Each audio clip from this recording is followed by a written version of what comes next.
that it's important to keep your baby warm, but that if you put your baby in the microwave, it will warm it up originally, but then the baby will get cold. Weird lesson. I don't know how 101 this is going to be, so I'm just open to, To all. yeah. I mean, probably don't make that joke. Okay, that's probably fair. It's a If good any of the, joke, but I don't think the instructors would love it. if any of the women show up without a partner, can I hit on them? Ooh. What kind of a question is that? I'm kidding. I'm being humorous.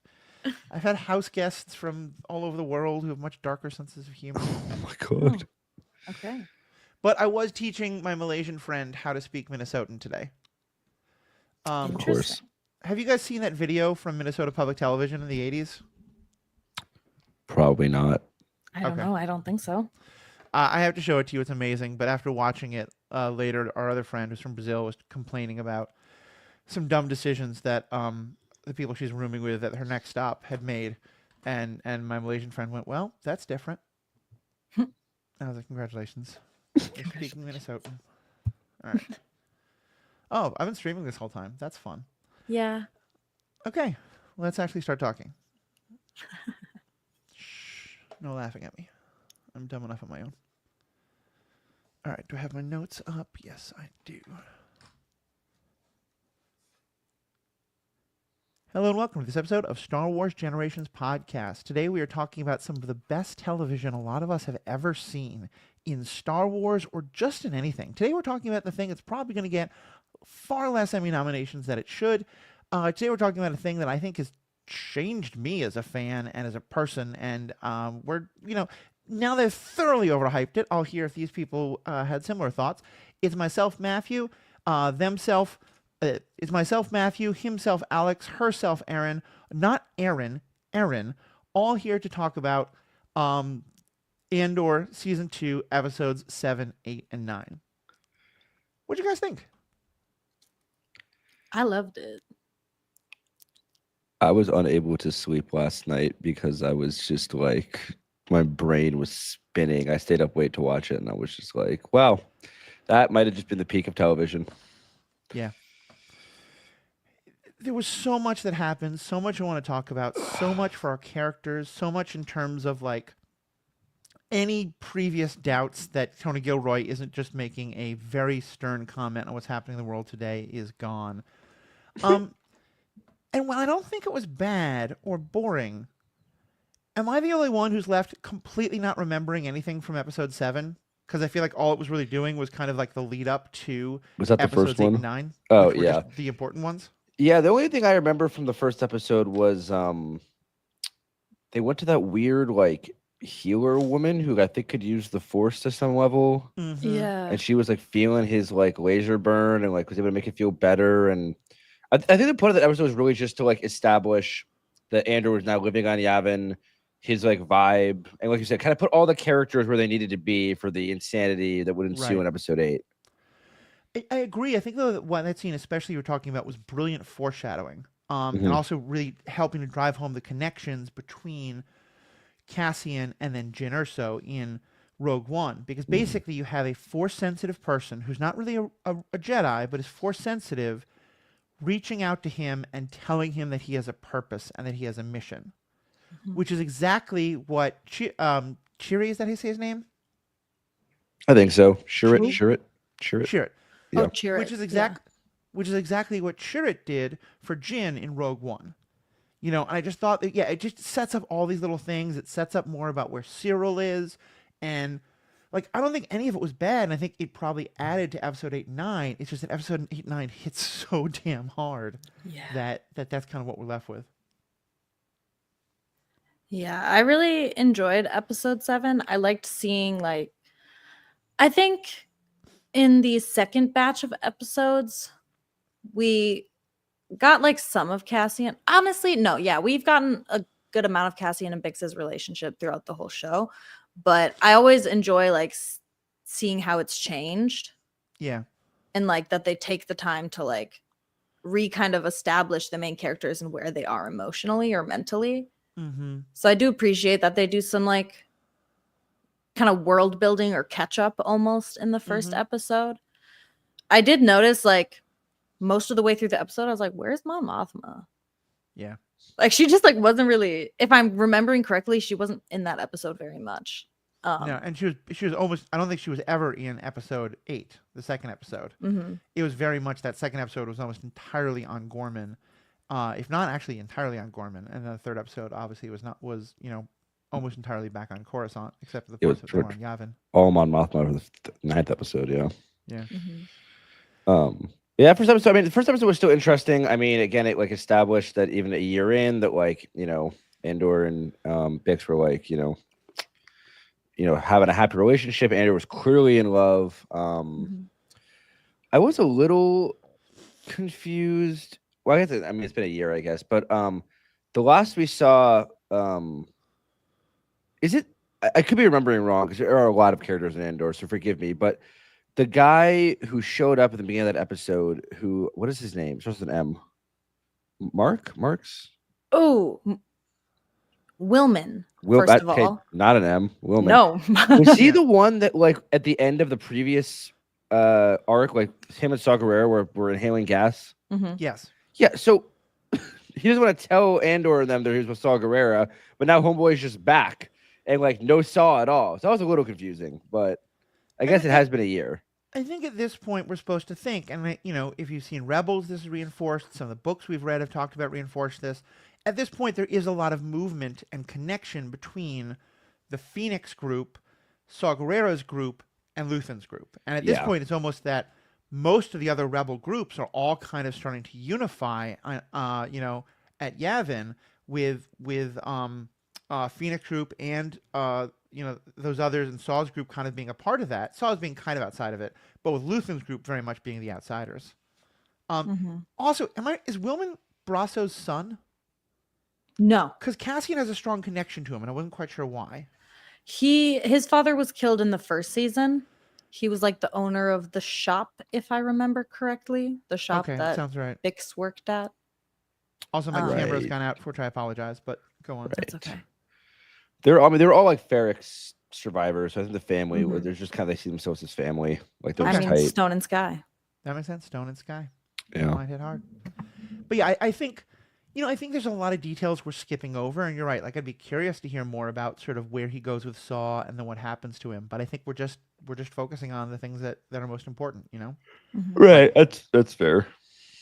I was thinking that they're not doing a lot of the kind of fan service drop-ins that a lot of the Filoni shows have gotten known for. And while I mostly like those, like, I was definitely hoping for at some point during the end of episode 3 of episode 9, but the third episode of this arc, I kept waiting for some little mention of the Phoenix crew or anyone else from Rebels.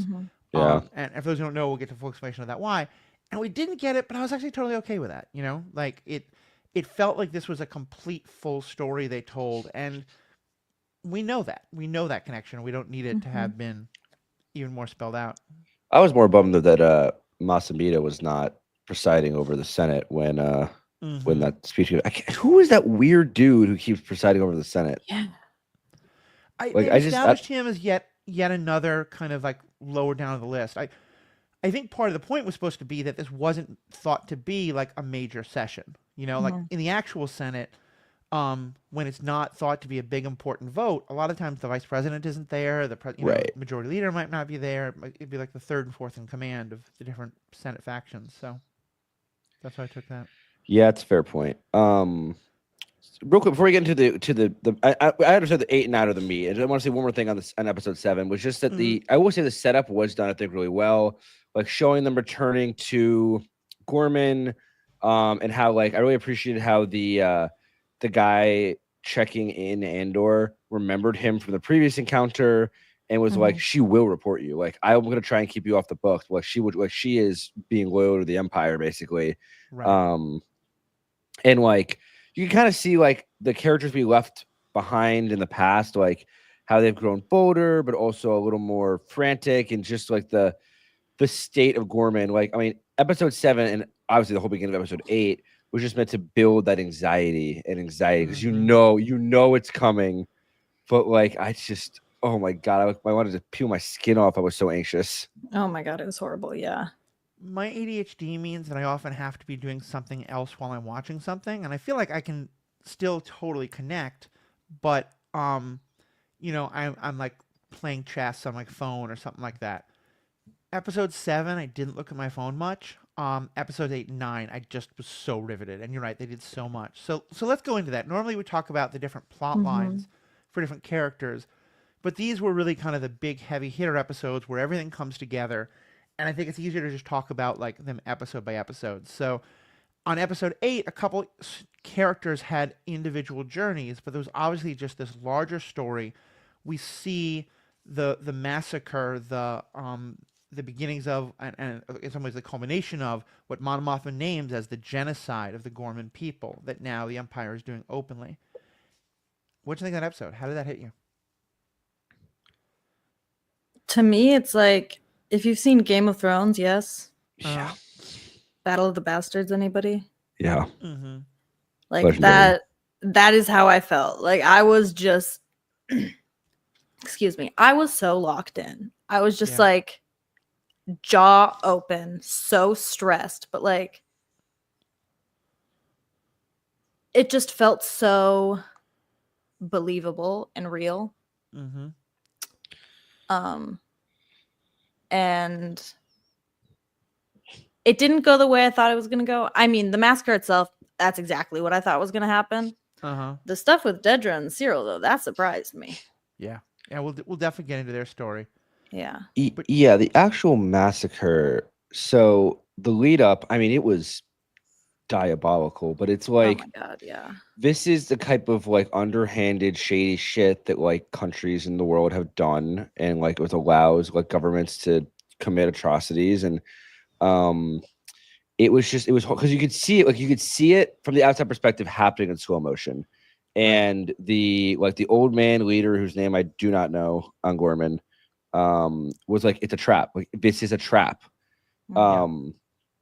And you could just see, I mean, just, oh my god, it was just so diabolical to let them all back into the square, to know that a protest will happen, then send in the rookie like enforcers, knowing something's going to go wrong, and then plant a sniper to incite the riot. And like the planting of the sniper, I don't know if it's a direct call out. I mean, there's obviously conspiracy theories about the Donald Trump assassination attempt, and that felt like maybe a slight reference towards that, but also like maybe it's just like we're putting a sniper out here to incite this riot, and like it makes you call into question so much of like what you know about like, you know, the riots and things that go on in the world, like how much was orchestrated, because at the end of the day, what the ISB did wasn't that implausible to happen in our world as well, which I think made it more stressful. Now I'm the only one with a face on the podcast. That's really fun. Well, we saw Erin's boyfriend for a few seconds, and he was fully dressed, but apparently we still needed to turn off the camera. I just like to protect privacy. No, it's totally fair. Totally fair. I'm sorry, I didn't mean to tease you about that. That is totally fair. But yeah, that was just No, and even leading into the massacre, I just want to note, I do think I was not hard correct, because in the end he picked going after Andor, but Cyril, I mean, well, let's stick a thumbtack in Cyril. I want to get to that, but I want to talk about like the build up first, because you're right. There were so many things this was referencing, and I think if you're reminded of things in our own life, we're very much supposed to. This is, police treatment of Black Lives Matter, and trying to like herd them into specific areas and incite violence. This is what's been happening in Palestine and Gaza, but it also goes much deeper than that, much further back than that. For me, when I heard that phrase, "The galaxy is watching. We are Gore. The galaxy is watching." For me, what was immediate. I'm a big student of the '60s and '60s activism, and one of the most famous moments of that, it was in 1968, in late August 30th. There was a huge protest outside the Democratic National Convention in Chicago, and it led to what was often referred to as a police riot. This was what an official commission looking into it, that the police rioted in terms of going so overboard in their violence. And I don't think anyone was killed, but a lot of people were horribly injured. mass arrests, and the same kind of tactics. And during that, the people were shouting, "The whole world is watching."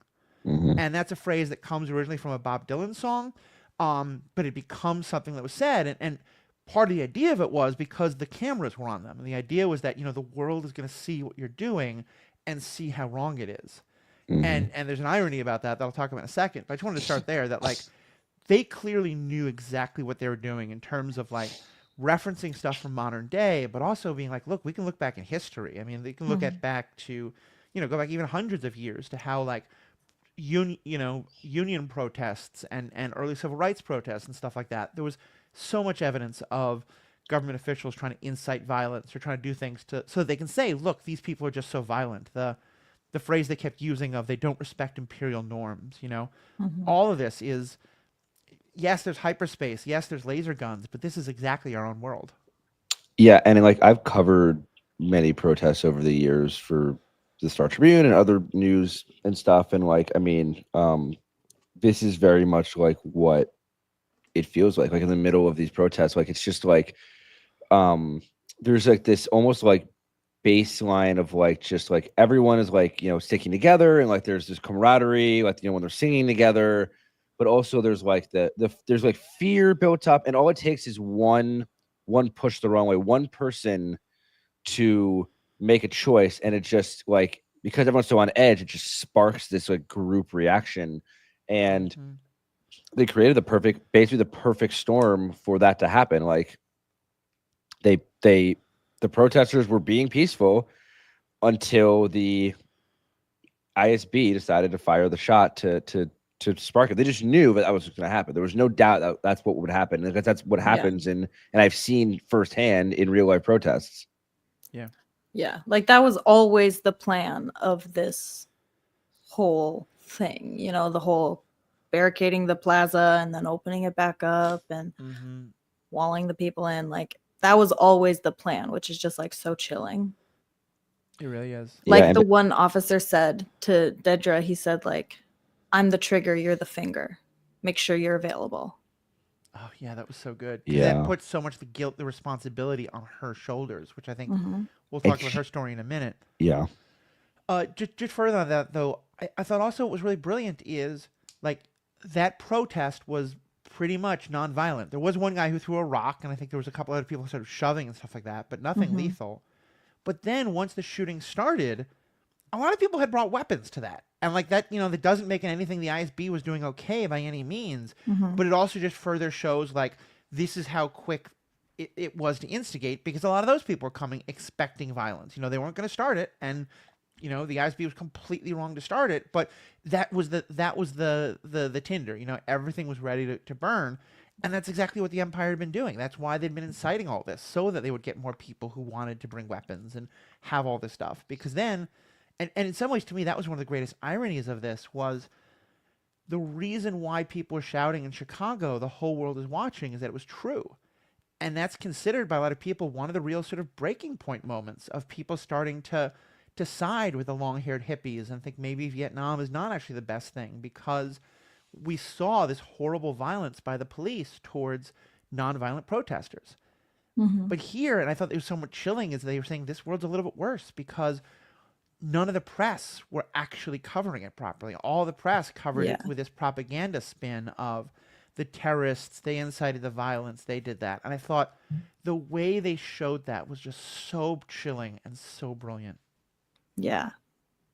It was so dystopian to like have the news feed and like see multiple reporters saying one thing, and then it's like immediately pans to like the worst possible situation. Right. Well, the news organizations there too were also very much like under the control of the Empire. Like it was very much like yeah. state-owned media, which is obviously so different from the free press that is supposed to exist. Like those news organizations were there specifically to like, I don't even call them propaganda organizations, were there to basically put out like propaganda and false narratives to fuel, the galactic for the uninterested or uneducated or just too far away. I mean, like Cyril's mother, obviously we saw earlier, like the foreshadowing of like him telling her to stop watching, the HoloNet, basically, like stop watching the propaganda, because everyone was just meant to believe that Gorman was this aggressor, this rebellious aggressor that was the problem, and not the Empire. So I don't think all of them were supposed to be state owned. I think there definitely is a state owned media arm at this point in the Empire, but I think some of them were supposed to be like in theory independent, but like kind of Fox News or Breitbart or things like that. You know, I yeah, think especially because like, and we'll talk about this more later. Like, there's obvious connections between there and what's happening in Israel and in Gaza, and I think that's to me that's what really that brought up is about the how much the media continues to spin it as this like war against the terrorists and the uprising instead of looking at like no, this is a genocide of an oppressed people kind of a thing.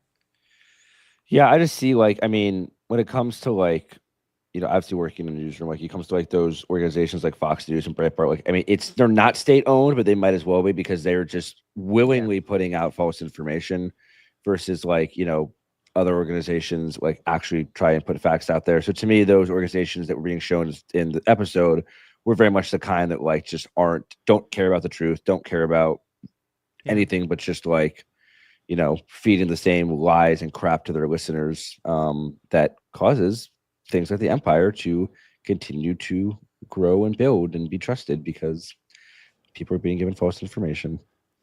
Yep. Mm-hmm. I feel very strongly about all the new shit. It's infuriating. Good reason. Well, you should. So let's talk about the Cyril and Dedra of it all. Cyril and Dedra of it all. Aaron, what'd you think? I was not expecting any of that to happen. Uh-huh. When Cyril got put in the closet with a bunch of droids, I really thought they were going to kill him. Mm-hmm. I was like, what is this fucker doing in here? And then he just snuck out, ran up the stairs, went in, and she was like, hey, how's it going? And he was like, what the fuck did you do? Mm-hmm. He's like, is this true? Did you fucking do this? Like, how long did you know? And she's just like, whoa, whoa, whoa, very aggressive. But then he like grabs her shirt and like really pulls her, and she starts going like, ow, like Cyril, you're hurting me. And it just got worse from there. I'm not gonna go into like graphic detail, but he nearly chokes her out, basically. And then just runs away and leaves into the crowd. I think that Cyril, I mean, over the 2 years or whatever he was on Gorman, like actually very much sympathized with the Gorman people and like saw, I think from the very beginning, Cyril was like, he was buying into the Kool-Aid, but he was misguided. He was very misguided, but he truly believed in like justice, like at his heart. What he believed in this, like, like people should not be, like, his whole arc begins in Andor season 1 with like people are killed. He wants to find Andor because he killed 2 workers. And I think that initially Cyril sees the Empire as like order, law and order. They're like, and like, again, many people in our world believe that like, the government or the police or law and order, like that is justice. They don't see the broken system. And I think it took Cyril all this time being here, seeing all the lies, feeling he was being lied to. Even though he was like basically cozying up to the monster, he like couldn't see it fully, and then finally he could. And it just, he hit a breaking point. But like, you could see before that moment, like when he was talking with the old man, some of the other Gorman rebels, he was like trying to give them intel, trying to help them and save them. Like, and then, like Aaron said, I mean, he's just like, he realized what was happening. He realized he'd been lied to and used. And clearly Daedra was struggling with the whole plan as it was. Like, she clearly had very big moral misgivings, but like still went through with it at the end, which is the sign, of a fascist. And Cyril was like, I cannot fucking believe this. Like, I cannot believe you. Like, he like, she tried to hold him in. She tried to be like, you just listen to me. You do what I tell you. And then he like turned it on her. And she looked so surprised. Like, she could not even imagine that he was doing that to her. And he rightfully walks out. Honestly, when he like assaulting her was not great at all. It was very hard to watch. But when he walked out on her, I was like, good for you, dude. Yeah, I absolutely loved how his story ended, and I thought it was so perfect. And I love Les Miserables, and Mhm. Javert is my favorite character. And some people think the story would be great if Javert realizes how wrong he is and joins Jean Valjean in the barricades. But that's not how that story ends. The story ends with the person who has clung all of his life to this belief in the system, that the system cracks, and he sees that it's not there, that it's not as solid as the stars in the sky, and he just can't take that, and and ends his life. And in a way, I saw what Cyril was doing was a mirror of that, a version of that, though a little bit different. Because as you said, his starting point was these two men under my protection, under my watch, were killed. I have to solve that. And then, yeah, like it would have been kind of fun to see him join the rebellion and pick up. But I didn't want that. I was like, no, I don't think he's earned that. But also, just like that would feel a little bit too, Christmas, like wrapped up with a bow. Mm-hmm. And I think it makes so much more sense that instead, when he's like, well, everything I thought about the Emperor was wrong. Everyone I thought about this woman I worshipped and was in love with was wrong. But there's the person who I know, fuck the Empire, fuck the Security Bureau. That is a man who, in his mind, is a murderer who killed two people without provocation. Because again, he doesn't know the full story. Mm-hmm. And so I'm going to try to. That's who I'm just going to vent all of my anger and hate against. And it gets him killed by the person he wanted to help in the end, but who could only see him as having betrayed them because he had. It's so tragic and so perfect, and I loved it. I remembered the older man that leads Gorman. His name is Rylands. Rylands, thank you. Or Rylands. But Yeah.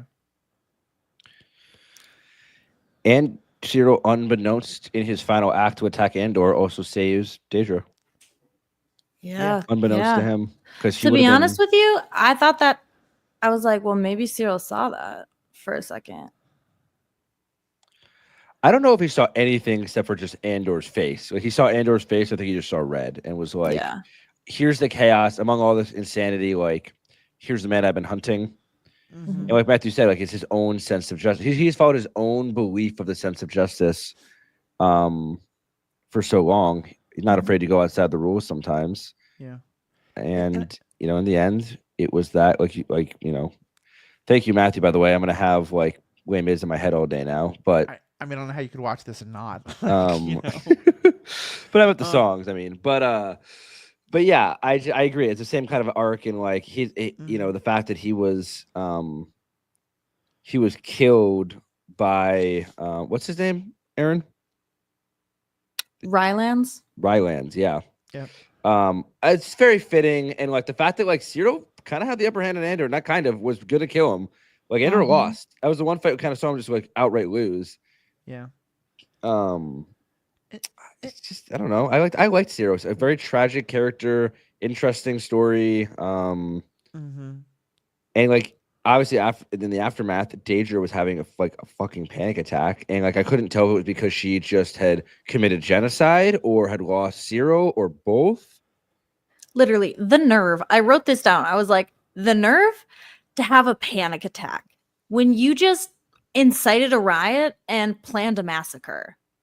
Go fuck yourself, Literal girl. genocide. Nobody cares about your mental health. I mean, mental health still is a thing, though. That would be a thing that would happen. But I get you. I'm not sympathetic for her for it. No, yeah, exactly. But like I heard an interview with an actress that just made her. I heard an interview with Dennis Goff. One time. I heard an interview with Denise Goff, the actress who plays Dedra, and it just kind of brought it all perfectly into my head because she talked about how when she first read the scripts, she was really worried because she thought it was going to have kind of the Hollywood story of like Cyril would decide to leave the Empire, and she loved him so much that she would do the same. And she's like, that's not who Dedra is. Mm-hmm. And she said she was really happy like that Dedra gets to this moment where she does not choose her love. She chooses the Empire. She chooses advancement. And I like that. Like I think it's easy to put the world into there are people who are totally cold and evil and Grand Moff Tarkin and they'll pay any price and have no conscience, or people like Cyril who will break and do something else. And she's kind of in the middle where she does to me, she's the person who, you're right, she plans all this because but in her mind, she wants it to happen over there. She doesn't want to have to see it directly. And to me, this was about her having to see firsthand, both in terms of the slaughter of the Gorman people, but also even more directly, the slaughter of the guy she loved. You know, that he left her and he died because of it. And yeah, to me, it was a really, like, I had no sympathy for her. I was like, kind of like, yeah, this is what you did. This is your chickens coming home to roost. Like, you did this, but you wanted it to be just a theoretical thing you were doing. Now this blood is literally on your hands. Yeah. And I want to say about Cyril, part of me, when he was killed with that headshot, which was diabolical, I really hoped it was just a stray shot. Like, I wanted his death to be so meaningless. Like, I can see that. Just fuck him. Honestly, like, I wrote in my notes, I was like, that headshot was crazy, but honestly, like, abusers get what they deserve, I guess. Like, my man got put down. But I did also like, you know, the emotional beat and like closure that it was Rylance who killed him. Right. Who had But I tried really, so for a hard not to second have there. this happen, who didn't want them to carry weapons, who, yeah. Yeah, and like, I don't know. I also think that like Daedra. I mean, so when if you all remember when I was at Celebration, the actress Denise literally said, much less girl boss this season, much more fascist, and that is exactly what it was. And like, what people I think often forget, which I think is the genius of Daedra's character, is that like you said, Matthew. Sure, there are people in the world like a Grand Moff Tarkin who is just cold, calculating. Like those people are real, but the majority of people, the people that make the system work, make this like disgusting, horrible empire work, are the people like Daedra who have morals, has that second thought, is like, this is wrong, but believes enough in the system or is ambitious enough, wants to climb enough that she ignores, and people ignore those morals, they ignore that voice in their head and do what they're told anyway. Follow those horrible orders, even though they know they're wrong.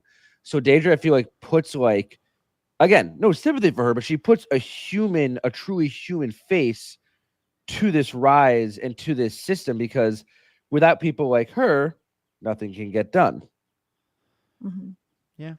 No, I think it's very true. Also, I appreciated in the actual filming of this, they did not shy away from showing, like, in the beginning of that riot, actual like people getting shot. Like, it was not like blasters, you know, people far away. Like, that starts and there's like people being executed at point blank range by these like Imperial soldiers. Yeah. It was scary, and like with the stormtroopers coming from, I was feeling suffocated, and like, the way they filmed it made you feel like you were in the middle of this being attacked and closed in.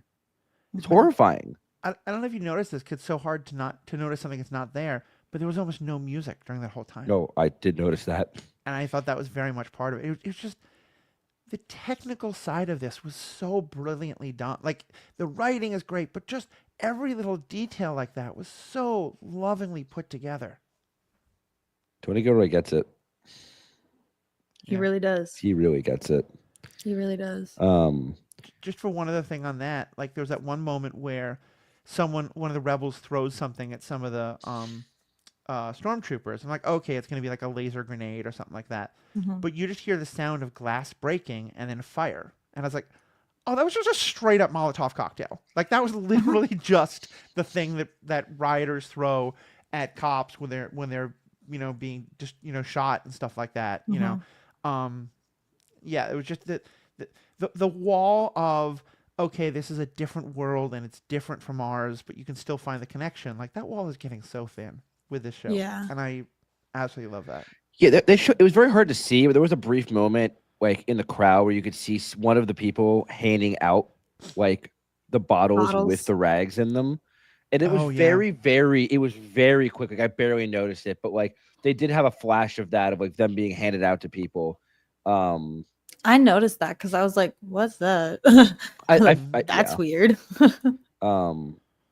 I watched that episode and I had to actually pause before I could start the next one, because I just was like, I was just sitting with so much.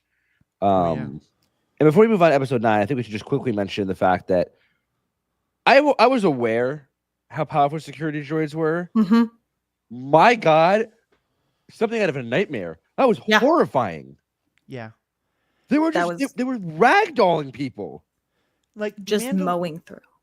Mandalorian in those flashback scenes showing why Din Djarin is so afraid of droids had already kind of raised the bar. You know, 'cause you know me, I always thought the Roger and the Yeah. the prequel droids were kind of silly, even the more battle ones.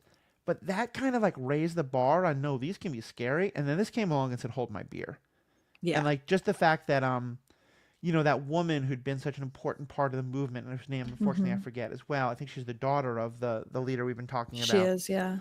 And like, yeah, again, is she gonna die some big important death? No, a guy just like kicks a road barricade thing, and it hits her, and she flies like 30 feet through the air and dies. Just hits her head on the ground and dies. It's Yeah. insane, unbelievable. Like I kept waiting for them to have weapons, but they didn't have weapons. They didn't need them. They were just terrifying. Just monstrous. And we got to see how we did eventually get to see how K2 came to be. We got the one that it's so funny. The one that K2's origin story is that he was going to kill Andor on Gorman, and then he was just like get saved in the last second by was it Willem? Is that his name? Willem? No, that was a different guy. No, the other guy. The other was guy that the saved guy him. that shot Cinta? Yeah.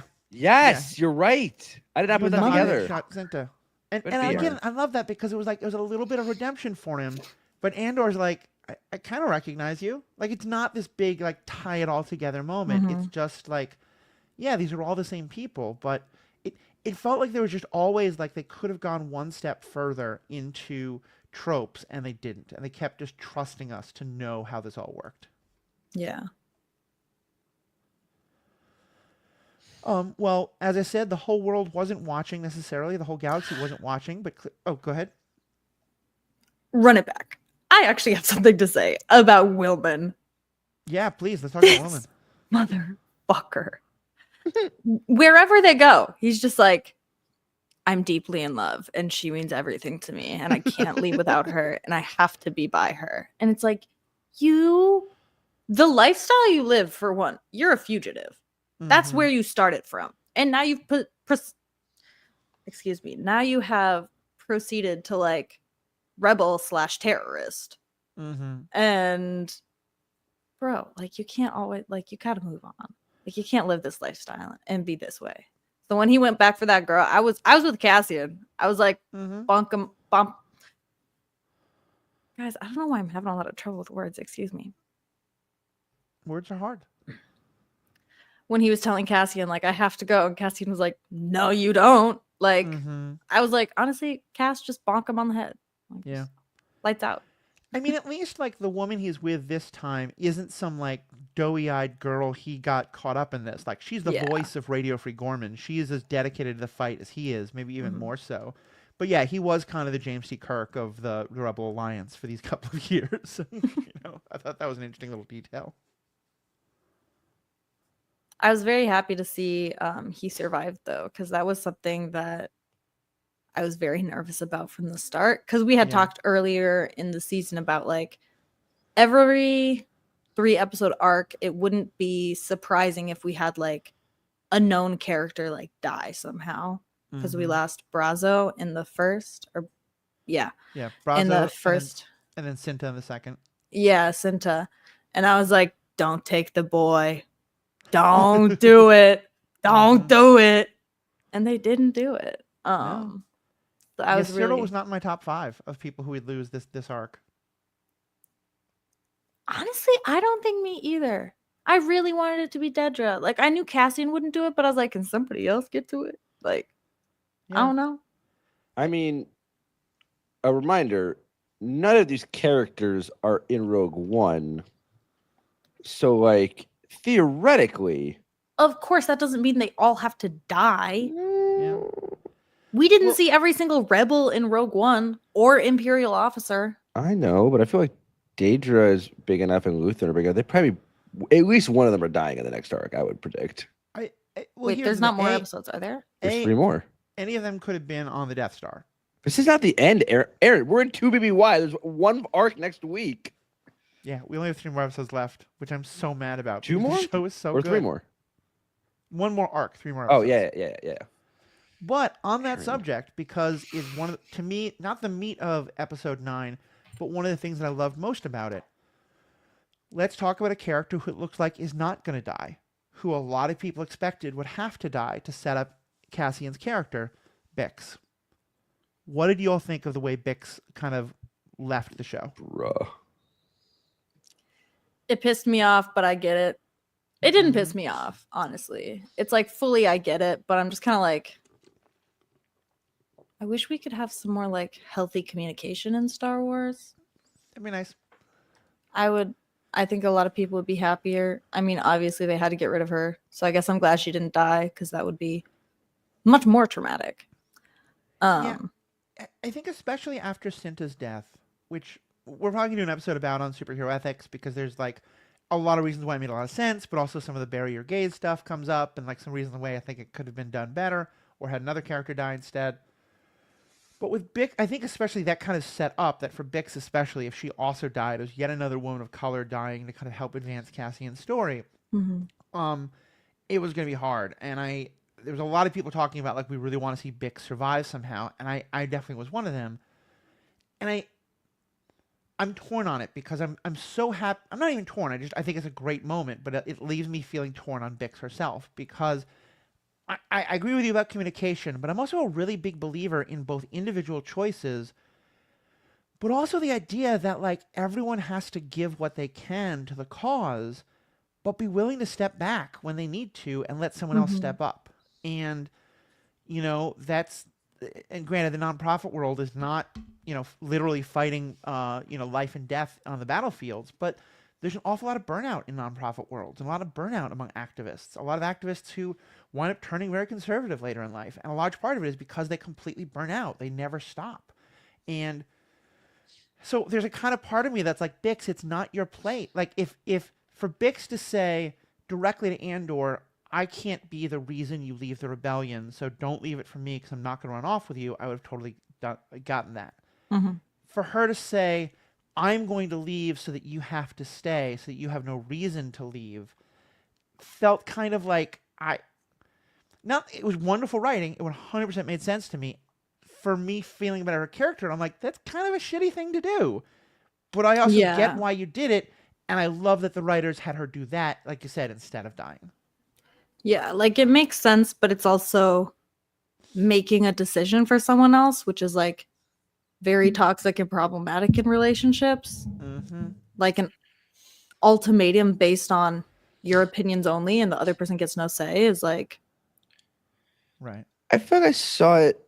Yes, you were correct, Aaron. That is yes, but maybe I saw it a little differently. I think I saw it just in like she very strongly believed what that force sensitive woman had told her, but like Andrew has a mission. Andrew has a big role to play here, and I think in Bix's eyes, she was going to hold him back, not for herself, but basically Andrew was going to hold himself back because of her, and because of that, the rebellion would flounder. Something important would not happen because I think she so firmly believed that Andrew needed to be part of this for this rebellion to work.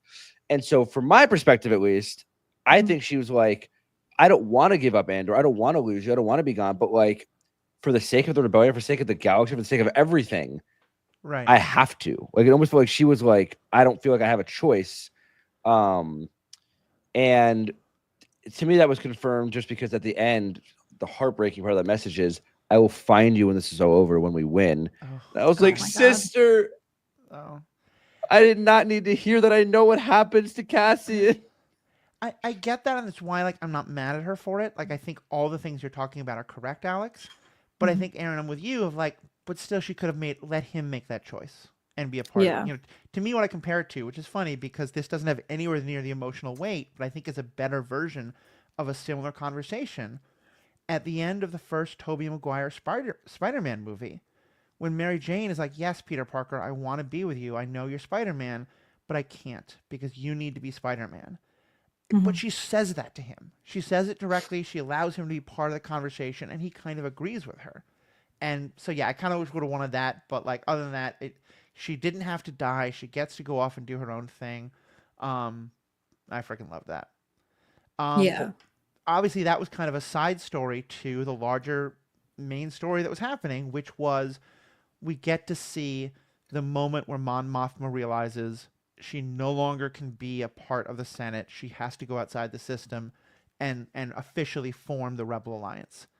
Um, this was a scene that, because we had, for those who are not quite sure, like, what are the connections here that we're talking about, in this TV show Star Wars Rebels, which we've done coverage of and we will do coverage of again with these folks, was one of the best pieces of Star Wars media out there. Strongly recommend it. But there's an episode that basically shows the Phoenix crew being the people who meet up with her and Erskine and take her safely to Yavin. And as part of that, we see her give like the second part of the speech to the rebels of like, come and join me. And so there's a lot of kind of build up and curiosity and like, would this erase parts of the rebels canon and how would this feed into it? How did you all feel about how this did in terms of like telling this side of that story? I feel like it made perfect sense. Yeah. And I kind of honestly loved that nothing was brought up or referenced to the Phoenix Squad. Because, like, I mean, on one hand, like, the rebellion should be secretive. But I like to think it's like, we're still in the, not like to think maybe, but it's like, we're so early in the rebellion that everyone is still very secretive. Like, they don't know anything about each other. You know, like, Ahsoka was Fulcrum for the longest time. She would send other people to meet up with them. Like, Luthen never meets up with people except for like the head honchos, the people he really needs. You've actually shown me how brilliant it is, because and Mon Mothma specifically calls out that secrecy, and so I kind of like I think we've kind of established that like once she gets to Yavin, she's like, no, we got to be a little more open. We got to be all working together. But yeah, given that, I think it would go against that if they knew like, oh yeah, this pseudo Jedi is going to pick you up, or like this great person Harrison Dewell is going to pick you up. Dude, yeah. I just rewatched Rebels 2. It was annoying me that I'm mixing some things up. Is that the episode? That is the episode where like Ahsoka first reveals herself to the crew, right? I don't. The episode with Mon Mothma? No. Isn't it because like you're not allowed on my ship? If you're all on this ship, who's piloting the other ship, and then Ahsoka comes down, or is that a different episode? That was a different episode. Okay. Okay. So was that before or after? Like she Ahsoka was revealed revealed? herself, I think, at the end of season 1. Was it season 1? I think it was. Right. I don't want us to go too down this rabbit hole. Sorry. My point in all this was I was just like hoping I didn't need to see Phoenix Squadron, but I was hoping for like a reference as well. I will say I was like either a Fulcrum reference or a Phoenix Squadron, because they mentioned Gold Squadron, like like Gold Squadron is going to be bringing her the rest of the way. And I was like, oh, Gold Squadron, that's what what Ezra and all of them fought with, and I immediately thought back to the Rebels episode, and I will say they kept referencing she's going to give a speech. She's going to give a speech. Like they were referencing things that happened in Rebels that I did appreciate. Yeah. But I don't know, like a little like Gold Squadron and Phoenix Squadron are going to bring her in. That could have been kind of fun. Yeah. Like I don't know. I'm torn. I think I would have enjoyed that fan service moment, but I do think, Aaron, your point is correct that like it probably it actually works better for the plot. I think that we don't get it, but yeah, it's you can see it either way. But I also did love that they kind of also covered their bases a bit, and again, reminding us that like you've got to use the tools you can. They kind of they say like, okay, but the official story is going to be that this other thing happened, and I feel like that was also kind of a little bit of a way of saying if this doesn't exactly line up with Rebels, we have a little bit of a some wiggle room there, which I kind of love. That the Rebels are doing some of their own propaganda too. But let's talk about then how we'll talk about her speech in a second. Let's talk about how she comes to give this speech. And this is where we get to talk about the Benjamin Bratt of it all, because one of the key people who really helps her decide to do this and then help basically cover her by not leaving is Bail Organa. And we talked last time about how we didn't love that it was a bit recast, but that we kind of understood why. Having now seen Benjamin Bratt as Bail, I still want Jimmy Smits back at some point, but I think he was dead on perfect. It took me maybe 15 seconds to recognize that this was just Bail Organa now, and that was okay. It was. Go ahead. I was just gonna say, yeah, it was very, very good. Yeah. I agree. And this episode felt very much like Bail, the way he has always been. It was just shocking in the first time we saw him, and it was such a short interaction, you couldn't really get that. I was But still bothered by it. I don't know. I kind of thought it was perfect. Also, like like Sorry. Roy said that they. No, I'll let you talk about it in a second. I just doing it a week before to give us that week to get through it. And honestly, I don't know if I could have heard like Jimmy Smits has been our Bail Organa in a lot of the stuff that was for all ages, but clearly aimed at more of a younger audience. I don't know if I could have heard Jimmy Smits Bail Organa swear the way he does when he's like, tear this shit up or whatever he says. I was like, oh, this is Bail Organa after dark. Okay. I don't know if I could have heard that from Jimmy Smits, but That caught me by surprise too. I was like, wait, do they say swear words in Star Wars? Like normal swear words? Like what happened to Carabast? I mean, Carabas is still there, but like I think Andor, this is the second time it's happened, but still pretty Okay, yeah. rare. They certainly do in books, but yeah, go ahead. Yeah. I don't know. I just I understand why it had to happen because of scheduling stuff, but he has been the same actor, the same person, the same voice, the same everything for me in Star Wars for so long that it was really throwing me off. I kept feeling like it was the same thing again. I talked about last week that I felt like I was watching the Solo movie again, where my brain couldn't do it. I was like, you're Right. not. Who is this person cosplaying as Bail Organa? I'm very carried himself properly. There's just not at any level is this a reflection of how well the actor did. I think that the portrayal of the character was very true, very good. I had no issues with any of that. They didn't really take me out of it. It's just that's not who Bail Organa is for me, and it's very hard for me to see it that way. The actor in Solo just wasn't Han Solo to me, so Yeah. I totally get that. But yeah, let's just then talk about sort of his role then in helping Mon, and just, what do you think of just Mon's journey in this to coming to the point where she's ready to make that speech and the way she does it? I think the buildup over the last 6 episodes of just her kind of losing connection and being betrayed slowly by every single person around her. Uh-huh. And then when that one final, like her protege, the person she like took in when he was a child, like has been spying on her for 2 years. Yeah. I feel like she was just like, no, fuck it. Like, I mean, one, I can't stay in the Senate anymore for like political reasons. Like I have to say something and I can't stay here afterwards. Mm-hmm. But I feel like it was just like put her in like a very mentally like a mental solitude maybe, so that she could really like dive into the speech. Yeah. Yeah, in some ways I feel like her journey is kind of a reverse of Cyril's, that both of it is about them believing in the institutions and then eventually losing faith. And I do think that book Mask of Fear that we read also really helped me in this, because that's, I think, another important part of her journey. And like when you realize like she doesn't try to get her husband or her daughter to join her. She's just like, I'm just going to peace out. They're doing their thing and I need to be part of this rebellion and I need to give up all of that too. And for me, I kind of feel like her journey in this is a masterclass of what it means to be willing to give up, to both use privilege, but then to realize the point at which you have to give it up. Because for a long time she's able to say, look, yes, I am rich, I am powerful, but I can work within the system and try to make things better in the way that I can, while supporting people like Luthen and others who are doing, the exact opposite, or working toward the same goal from a very different direction. But she gets to the point where she's like, if I keep doing this, then I'm just allowing myself to dance at the wedding, that I'm just hiding. And eventually some point she's like, I have to take the risk too. And in some ways, the fact that she realizes that she can't even trust Luthen the way that she thought she could, it just felt like, like everything had been torn away from her, and this was all she could do to say, I can't keep trying to be comfortable with this. I can't keep trying to keep my hands clean. I have to dive in as fully as Saw and Luthen and them do.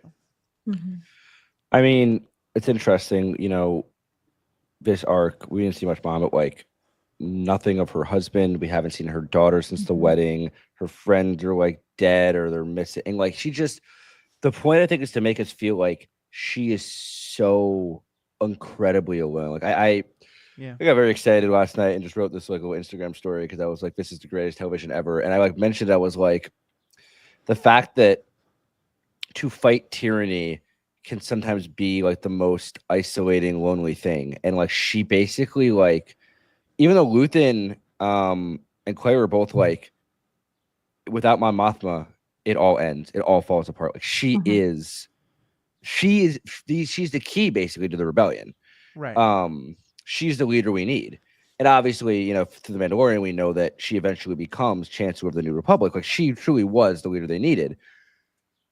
But like to get to that point, everything this woman sacrificed. I mean, it's just I mean, the character of Mon Mothma, I feel like, has just over the years, more than a lot of characters, has just benefited so much from the additional shows and creation. And like she's grown from just this mystical woman in white that we saw briefly at a briefing in episode 6 to the face of the rebellion in a lot of ways. And it's just, I don't know, it's very like, it's just very special. Like, and her performance has been so special for so many years, and to see her get such a large role in season 2, and I have like dreamt of what this speech would look like for so long, like between the mention in Rebels and just all these different ways of like Mon Mothma stood up to the Emperor, and god damn did she deliver on that speech. Oh my god, I was like, can we just play this like at every television in America right now? Like the people need to hear what she has to say.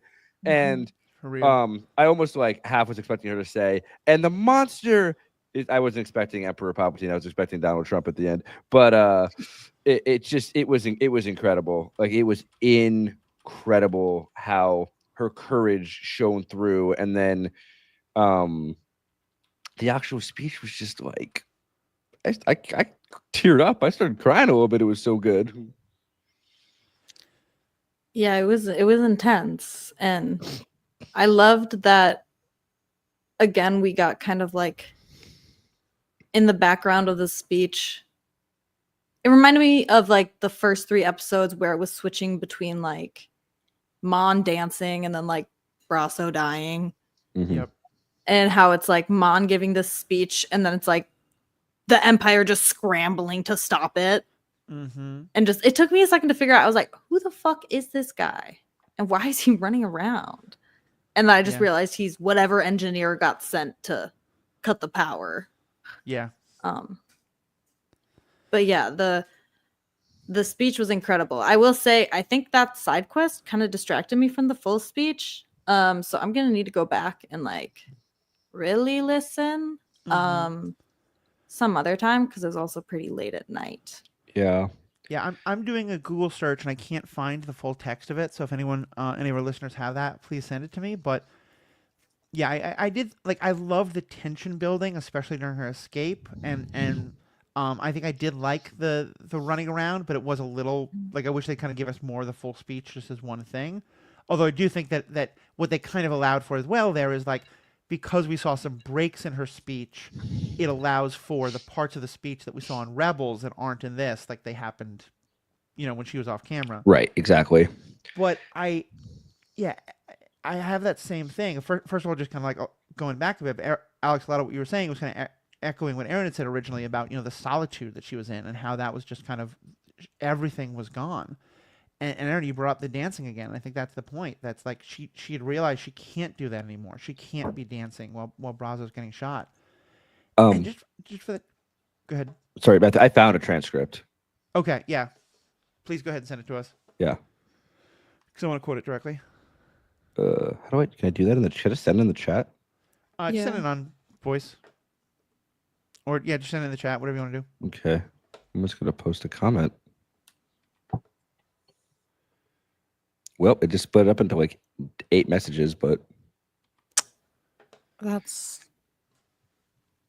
you just put the action. I thought you were gonna put like a fucking link, dude. oh, I could do that too. That makes so much more sense. What the hell? Hey, leave me alone. Here's your link at the bottom. Be nice, Aaron. Aaron's mean to me. But like the part that, while you're getting that together, the part that like really hit me. Can I finish? Because I was in the middle of. Oh, I'm sorry, Matthew. Yeah, I'm sorry. I apologize.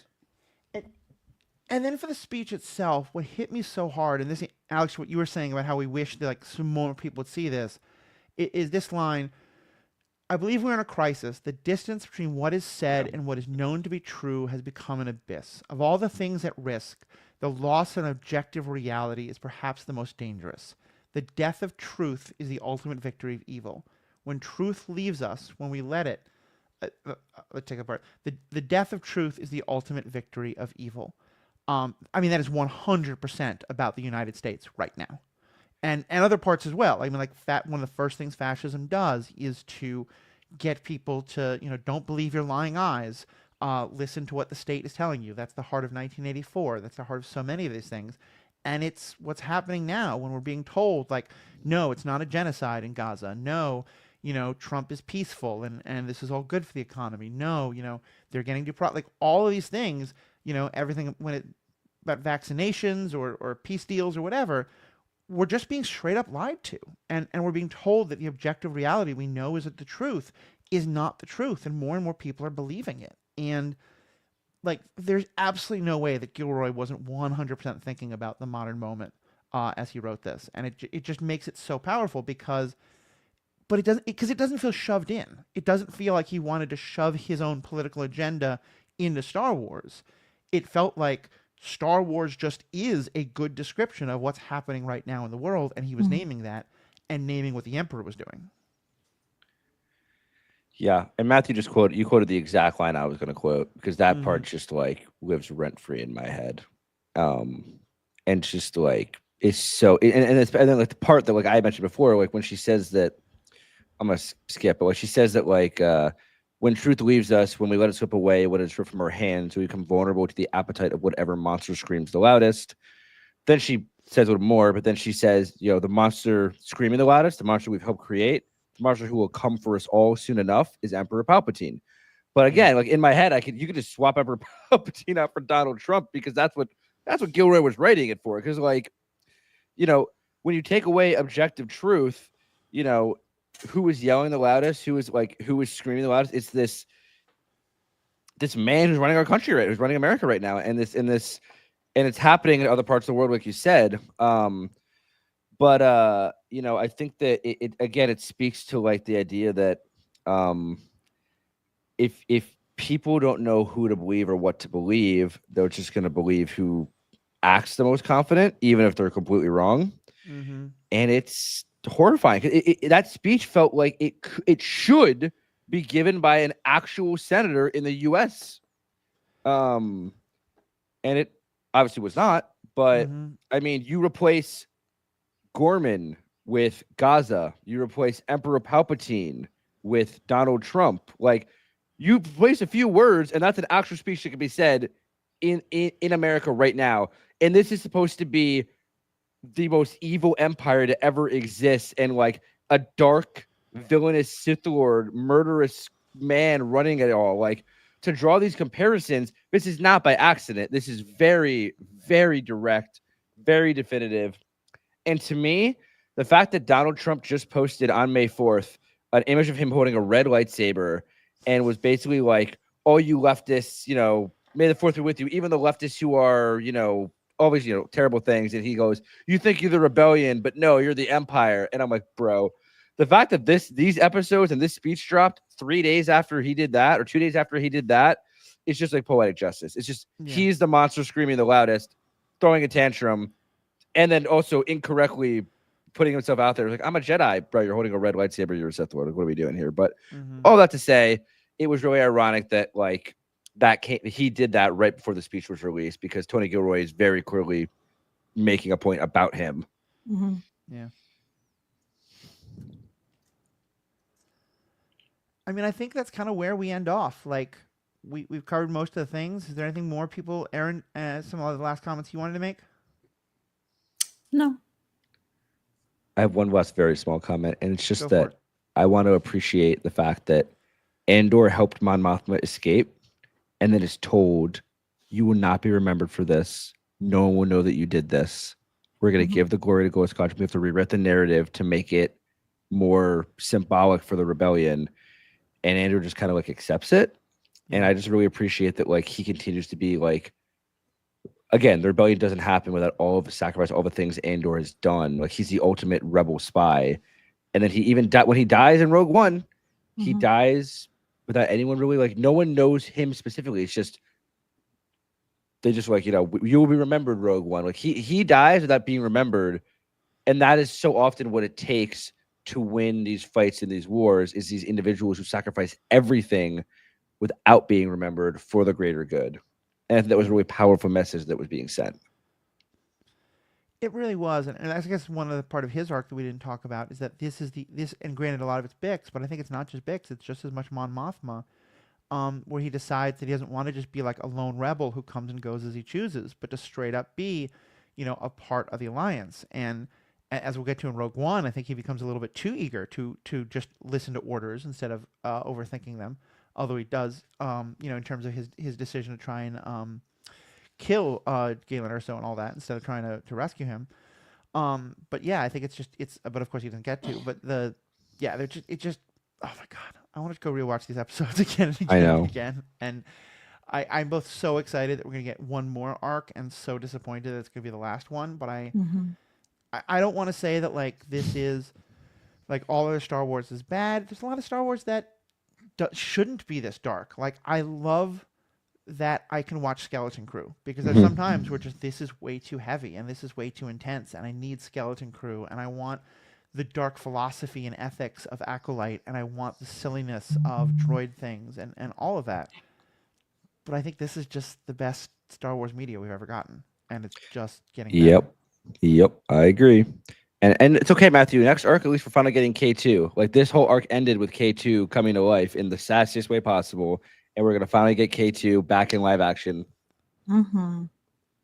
I think we've learned that you can't have Alan Tudyk and be too dark and gritty. Yeah, yeah. There's just a level of joy that he brings that is always going to be there. The Well, way he said, "I'm sorry if I offended you, but if not, could you point that somewhere else?" Yeah. It's like, damn. this was also a great week for another Star Wars property. Just a couple days ago on May the 4th, we got Tales from the Underworld. We were thinking about doing that as a little bit for bonus members. We'll probably do that next week. We're definitely gonna do a full episode on Tales of the Underworld, but unfortunately, this episode's already gone pretty long. I want to make sure we wrap it up, and Parks, I gotta go do some getting ready for baby things. But I'm going to a baby 101 class, which I think will be very interesting about what we learn and don't learn. But yeah, so that'll be. I'm really looking forward to talking about it. I want to thank both of you so much for giving me new ways to think about this. Both of you kind of pointed out things that I missed, and I just love our discussions. To our audience, I love you guys so much. Please let us know your thoughts. Please let us know your thoughts and predictions for the last episodes. Maybe we'll even do like kind of a one on just your thoughts before we go into it, and then do the final one. Let us know. Become a member. $5 a month, $55 a year. Buy a lightsaber. Buy an Audible subscription. They all help us out. All the information in the show notes. But most importantly, live long and prosper. Stay classy, Gorman. R.I.P. Gorman. Yeah. I'm the trigger. You're the finger. And I'm the fucking gun. What a fucking show.